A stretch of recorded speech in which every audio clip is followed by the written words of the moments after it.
presse du Haut Conseil islamique du Mali, c'est le point d'ordre du jour. C'est par rapport donc à l'unité et la concorde au sein de la Oumma islamique du Mali. Voici pour le principal titre de votre journal. Place à l'actualité. Bonsoir et bienvenue.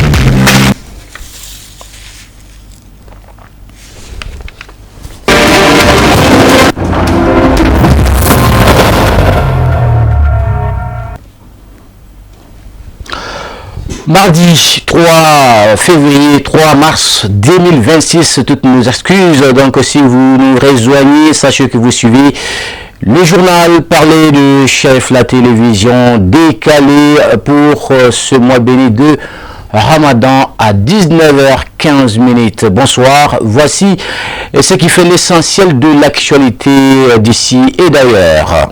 La célébration, donc le Mali a célébré la journée africaine de l'alimentation scolaire. C'était ce dimanche 1er mars 2026 à Dialakourbougou avec pour thème l'alimentation scolaire, promouvoir des repas nutritifs pour assurer le bien-être et la réussite scolaire des enfants, placé sous la houlette du ministre de l'Éducation nationale, Dr Amadou Sissabane, en présence de plusieurs personnalités et partenaires sociaux du secteur de l'éducation. On fait le point avec Amadou Kamara.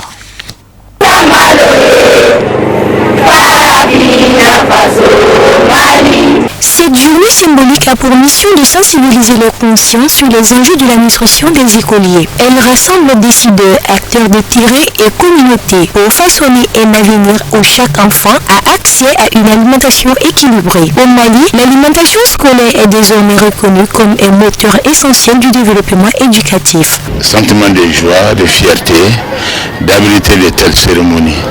Et surtout que vraiment tout le monde sait que l'avenir, c'est les enfants. Toute chose qui concerne les enfants est une affaire nationale et internationale. Donc si on prend en compte l'alimentation des enfants, l'éducation des enfants, ça ne peut que nous réconforter et nous faire vivre une satisfaction de joie. Ndoula est composé de 16 villages.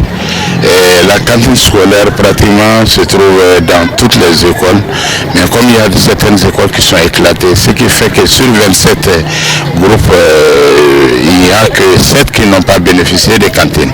Donc les 20 ont bénéficié des cantines scolaires. Nous souhaitons alors que la couverture puisse couvrir ces 7 autres pour permettre à ces enfants d'être à égalité avec les autres. Le lien entre la nutrition et l'apprentissage est indéniable et indispensable pour l'enfant. Un enfant bien nourri est plus concentré et apprend mieux et réussit davantage à l'école. Renforcer la concentration des élèves et garantir le meilleur résultat académique.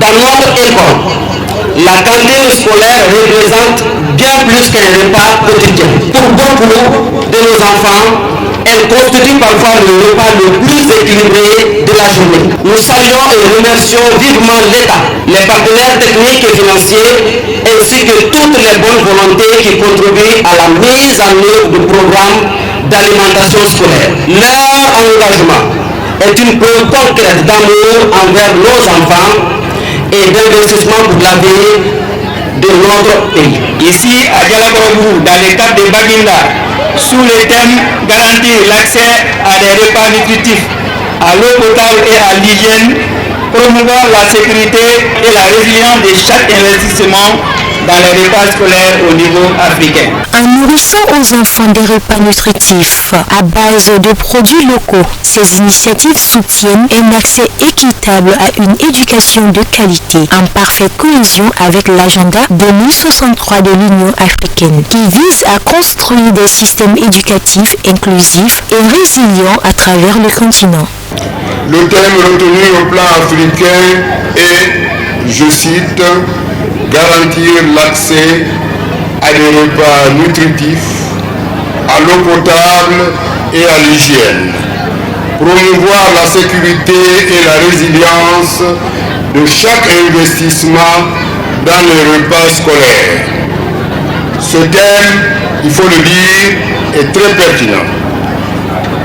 Il rappelle que les repas scolaires sont le levier essentiel du bien-être de l'enfant. Ils soutiennent son développement. Ils contribuent à le maintenir dans un bon état nutritionnel tout au long de sa croissance. Ce thème invite également à renforcer les programmes de repas scolaires locaux. Il nous engage à investir de manière innovante pour nous rapprocher de l'objectif mondial de fait zéro. À noter que chaque année, le 1er mars est consacré à la célébration de la journée africaine de l'alimentation scolaire, soulignant ainsi le rôle transformateur des repas scolaires dans l'éducation, la nutrition et le développement socio-économique pour aborder les défis persistants à garantir à chaque enfant l'accès à un repas scolaire nutritif. La dégustation des mets circulants et la prestation de l'artiste Issa Bamba qui a émerveillé le public avec sa belle mélodie ont mis fin à cette cérémonie. Je vous annonçais en préambule de cette édition l'unité et la concorde au sein de la communauté musulmane du Mali. C'est l'objet d'un point de presse du Haut Conseil islamique du Mali. La rencontre s'est tenue ce mardi 3 mars 2026 dans l'enceinte de la mosquée de la fêtière islamique du Mali, sise à la CI2000 de Bamako. Reportage Al-Hamidou Badini, Baba Vraiment Traoré. Et cramponnez-vous tous à la corde d'Allah et ne soyez pas divisés. L'unité, la concorde et l'entente entre les différents courants au sein de la communauté musulmane, c'est tout le sens de cette rencontre de la plus grande importance. Cette mission est un sacerdoce pour le Haut Conseil islamique du Mali qui a mis en place une commission spéciale chargée d'échanger en amont avec les différentes associations islamiques et oulémas du pays. Aux auteurs de la division et de la discorde entre les musulmans, Dieu a promis un châtiment douloureux. Face aux délits que nous constatons depuis un certain temps au niveau de la communauté musulmane du Mali en général et des leaders religieux et prédicateurs en particulier, le Haut Conseil islamique du Mali a décidé de tenir la présente session sous forme de point de presse. Sous les auspices de son président, Seyid Chérif Ousmane Madani Aïdara, cette démarche entreprise par la fêtière islamique du Mali vise à instaurer un climat de confiance au sein de la Oumma islamique sans distinction aucune de tendance, d'obédience ou d'école de pensée. Le président du Haut Conseil islamique du Mali a par la même occasion invité les fidèles au pardon mutuel et à la tolérance pour que vive à jamais l'unité entre frères d'une même foi. Pour l'atteinte des objectifs, la fêtière islamique du Mali a adopté un certain nombre de mesures axées sur 7 points. 1. Le Haut Conseil islamique du Mali souligne la nécessité de l'unité des musulmans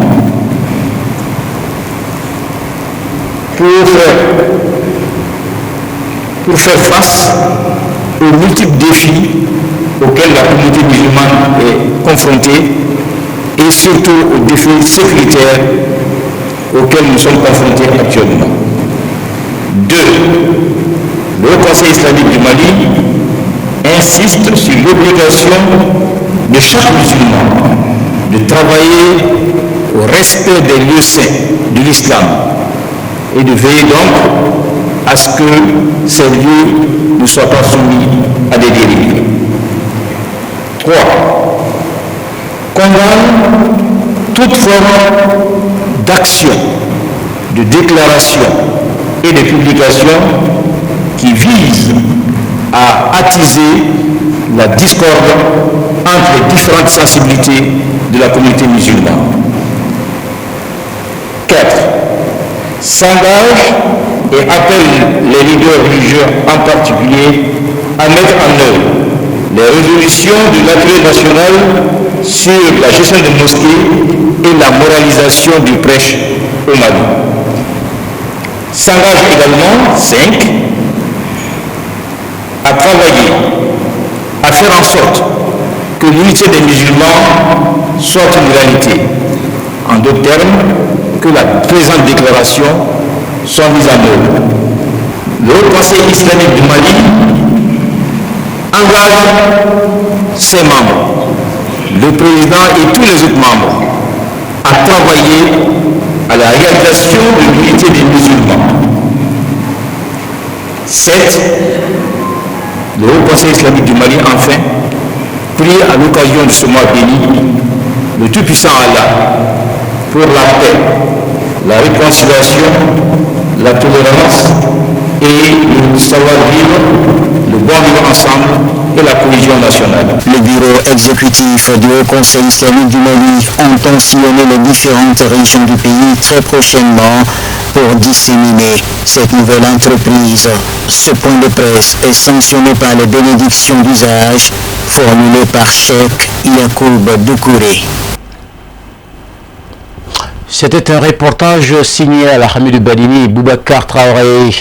Présent dans le cadre du mois de Ramadan, l'ONG El Farouk, avec l'appui du Centre Roi Salman pour le secours et l'action humanitaire, a procédé ce lundi 2 février 2026 au lancement officiel de l'opération de distribution de 28 500 kits alimentaires.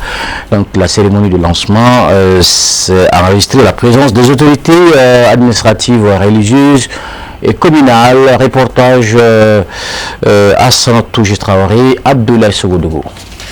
Cette action s'inscrit dans le cadre du projet de soutien à la sécurité alimentaire au Mali pour la période 2025-2026. Financé par le Centre Roi Salman et mise en œuvre par l'ONG Al Farouk, l'initiative vise à venir en aide aux ménages les plus démunis dans plusieurs régions du pays ainsi que dans le district de Bamako. Le programme de Roi Salman, roi de l'Arabie Saoudite, qui s'inscrit au grand programme national Solidarité Ramadan, qui a sa 3e année, que l'État malien a toujours du Ramadan s'inscrit et travaille beaucoup pour ce que les pauvres au Mali, pour les secourir du Ramadan. Donc l'ONG Al Farouk avec ses partenaires, particulièrement la fondation du roi Salman, qui a accordé 28 500 kits, qui doit bénéficier 173 000 bénéficiaires à travers du Mali, Caille à Gao. Donc c'est un projet vraiment que nous on se félicite beaucoup, nous félicitons l'État malien. Nous remercions particulièrement le commissaire au secrétaire de l'alimentaire et Madame le ministre aussi, des ministères de la Santé et du Développement social, qui ont beaucoup participé avec nous pour que nous serons arrivés dans les localités plus loin, plus besoin. Les kits sont composés de denrées de première nécessité, riz, sucre, huile, objectif soulager les familles vulnérables et leur permettre de mieux faire face aux charges quotidiennes, notamment pendant ce mois de Ramadan. Pour lutter contre l'insécurité alimentaire, compte tenu des relations fraternelles et historiques distinguées entre le Royaume d'Arabie Saoudite et la République sœur du Mali, dans les divers domaines, et en confirmation de la volonté du Royaume d'être aux côtés du peuple frère du Mali, le Centre Roi Salman pour le secours et l'action humanitaire a financé un projet de distribution de 28 500 kits alimentaires en République du Mali. À Bamako, Kaé, Koulikoro, Sékou, Mopti, Tombouctou et Gao, au profit des populations nécessiteuses confrontées à des conditions de vie difficiles. Depuis 2020, jusqu'à ce jour, le centre a mis en œuvre 17 projets pour un montant total d'environ 7 200 000 $ dans les domaines de l'eau, de l'assainissement, la sécurité, l'alimentation, la santé et l'éducation. Les intervenants ont souligné que cette action s'inscrit dans la dynamique des plus hautes autorités du pays, notamment les initiatives de solidarité durant le mois béni de Ramadan. Un appui important pour les veuves, les personnes vivant avec un handicap et les foyers en situation de précarité. Chaque année, l'État fait mener des évaluations sur la situation alimentaire. Les évaluations permettent de dégager des priorités. Et l'ONG El Farouk est l'une des seules à s'adresser à l'État pour s'inscrire dans le cadre de ces priorités-là. Et ces interventions-là se font sur cette base-là. Et on les remercie, nous sommes venus, c'est le sens aussi de notre présence ici aujourd'hui, c'est de dire, marquer le soutien, l'accompagnement de l'État. Et vraiment, merci beaucoup pour eux de passer aussi en collaboration avec les services techniques de l'État, notamment le développement social, de faire un ciblage sérieux et de cibler vraiment les personnes qui ont le plus besoin de cette assistance. Cette opération vient en appui à l'opération déjà Sokari Solidarité qui est lancée par le Premier ministre, mise en œuvre par le gouvernement depuis le début du mois de Ramadan. Donc elle vient en accompagnement, en appui à l'État dans cet effort qui est... Pour cette première phase, les bénéficiaires sont issus des communes 1 et 4 du district de Bamako. Un geste de solidarité salué. Après Bamako, l'opération se poursuivra dans plusieurs régions du pays. La cérémonie s'est achevée par une remise symbolique de kits alimentaires aux bénéficiaires. Parlons toujours de ce mois sacré. L'épouse du guide spirituel des Ansar, Aïdara Fatoumata Traoré, a organisé une rupture collective de jeunes à l'intention des fidèles musulmans du village de Montougoula. C'était le 1er mars 2026. Expression de sa solidarité agissante dans ce mois béni. La cérémonie a réuni des musulmans venus d'un peu partout. Samaya Sanogo. Outre les prières, le mois de Ramadan est celui par excellence du partage et de l'entraide. C'est fort de cette conviction que l'épouse du président du Haut Conseil islamique du Mali, du groupement des leaders spirituels musulmans du Mali et guide spirituel des Ansar, Aïdara Tanti Fatoumata Traoré, a respecté une de ces traditions instaurées depuis longtemps en organisant cette rupture collective à l'intention des fidèles musulmans au sein du guide spirituel des Ansar à Montougoula. L'heureuse circonstance a vu la présence massive des fidèles musulmans venus de divers horizons afin de venir être témoins oculaires des travaux de ce geste hautement humanitaire, rallongeant la liste de tant d'autres posés par Aïdara Tanti Fatoumata Traoré, rend pour le jeune d'un génère à une portée d'une grande dimension religieuse. Offrir donc une rupture collective à plusieurs personnes est un acte à saluer, à laisser entendre certains de nos interlocuteurs. Se réjouissant de l'initiative et du bon déroulement de la cérémonie, les intervenants ont tout de même saisi l'opportunité pour saluer la bonne volonté d'Asseo de Chérif Ousmane Haïdara avant de lui formuler des bénédictions. Mobilisés en nombre suffisant autour de ces gestes de solidarité agissante pour cette rupture collective, les fidèles musulmans ont eu droit à des mets succulents de diverses natures, le tout accompagné des fruits et jus de fruits soigneusement préparés pour la circonstance. Vivement la prochaine édition. Voilà ce que nous conduit directement à l'actualité internationale développée et commentée par Moussa Fouma. Vous savez, l'actualité reste toujours dominée par la situation au Moyen-Orient. Regardons.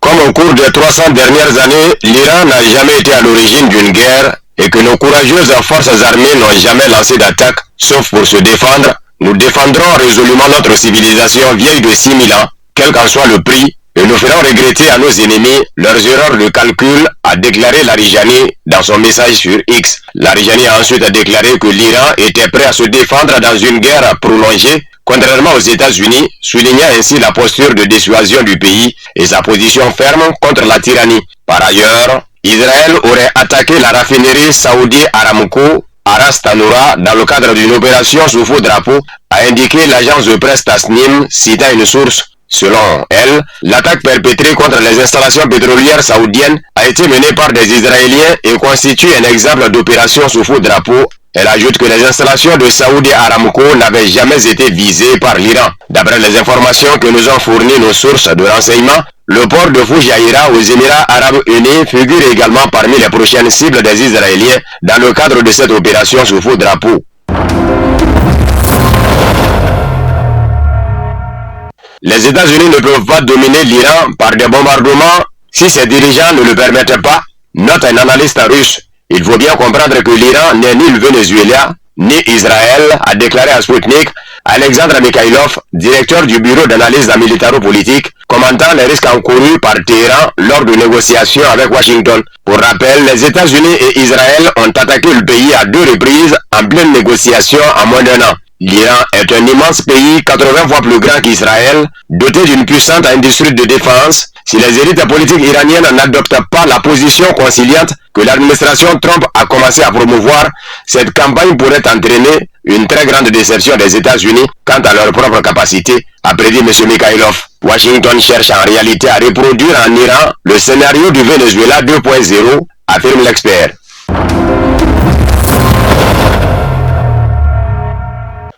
Le président américain n'exclut pas d'envoyer des troupes au sol en Iran si nécessaire selon les médias. Je n'ai pas peur d'envoyer des troupes au sol, contrairement à tous les présidents qui disent « il n'y aura pas de troupes au sol ». Je ne le dis pas. Je dis plutôt « on n'en a probablement pas besoin » ou si c'était nécessaire, a déclaré le président américain. Les États-Unis infligent de lourdes pertes à l'Iran, mais la vague d'attaques majeure est encore à venir, a déclaré le président. Trump a laissé entendre que la guerre pourrait se terminer dans environ 4 semaines, mais a averti que le pire était encore à venir. Il a confirmé que l'objectif de la guerre était un changement de régime, mais a averti les forces d'opposition de rester chez elles, car ce n'est pas sûr là-bas. Le chef du Pentagone a confirmé qu'il n'y a actuellement aucune troupe américaine en Iran.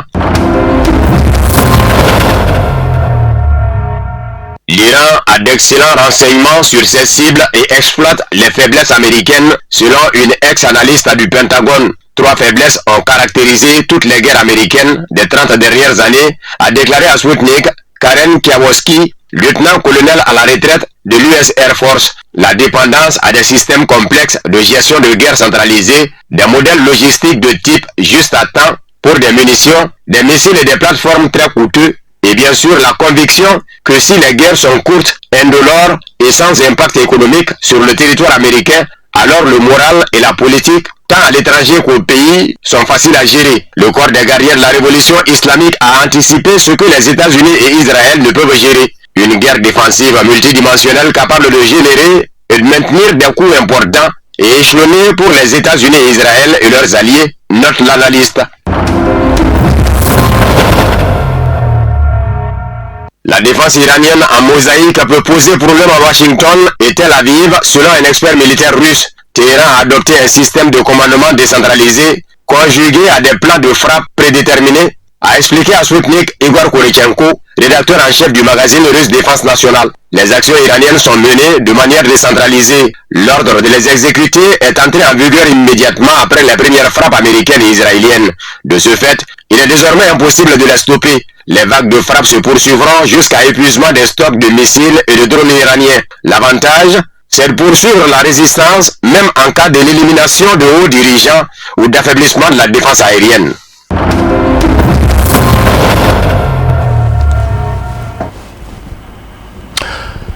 Voilà, c'est ainsi que nous refermons cette édition d'information que j'ai eu le plaisir de vous présenter. Comme vous le savez, ne partez pas d'un moment à l'autre. Vous retrouvez Lala Kouyaté pour la version en langue nationale. Bamonankan, quant à moi, je vous souhaite de passer une excellente suite du mois de Ramadan. Qu'Allah nous assiste.